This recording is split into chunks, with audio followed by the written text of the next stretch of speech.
Good morning, I'm Brian Reagan. This is Tyler Kelly. And we welcome you to Mornings with Brian and Tyler. And today we're in Proverbs 12:25. Tyler. Anxiety in the heart of man causes depression, but a good word makes it glad. Okay. Anxiety, stress, care. New Testament, Philippians 4 will say to us what? Be anxious for nothing. Number of times that God says, do not fear, do not worry. And yet, the number of Christians in my lifetime, Tyler, well, you know, brother, I'm just a worrier. Then why don't you just say, I'm a lifelong rebellioner against God? Oh, that's not what I mean. So you're not a lifelong worrier? Oh, yes, I worry all the time, but I love the Lord.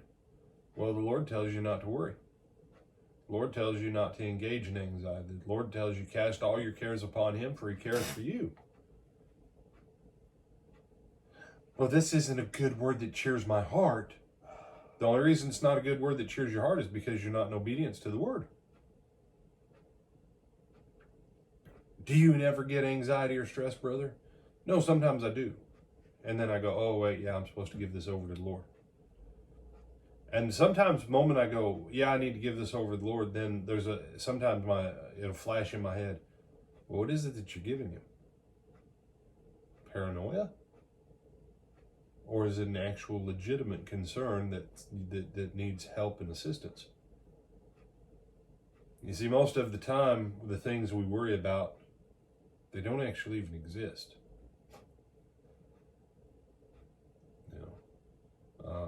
The number of churches out there. Well, brother, what if the government takes away our freedom to worship God?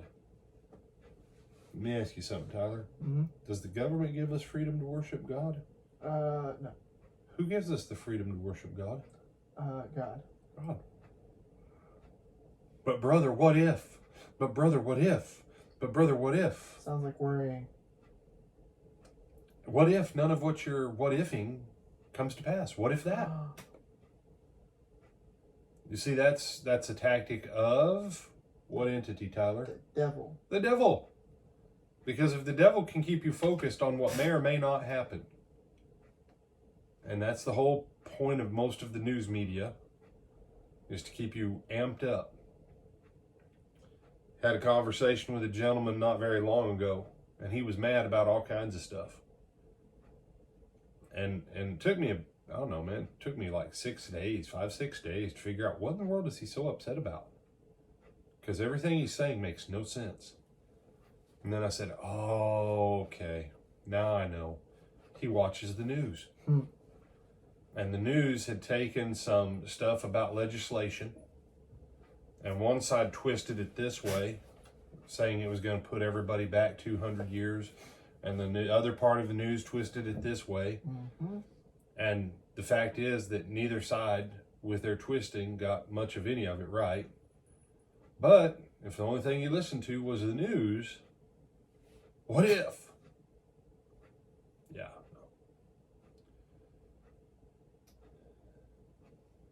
What's the opposite of fear, Tyler? Courage. Nope. No? Faith. Faith. Because faith always contains courage. Mm-hmm.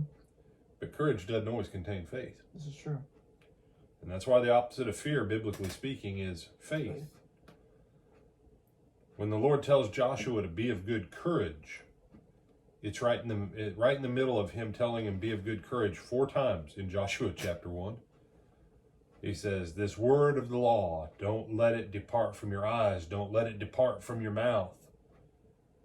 Make that the core of what you are, and then stand strong. Get up and be in faith, because the moment he stands up in faith, because he's got the word of God with him, now he can be strong. So, anything you want to add on this one? No, sir. All right, with that, I'm Brian Reagan. This is Tyler Kelly. And we bid you good morning.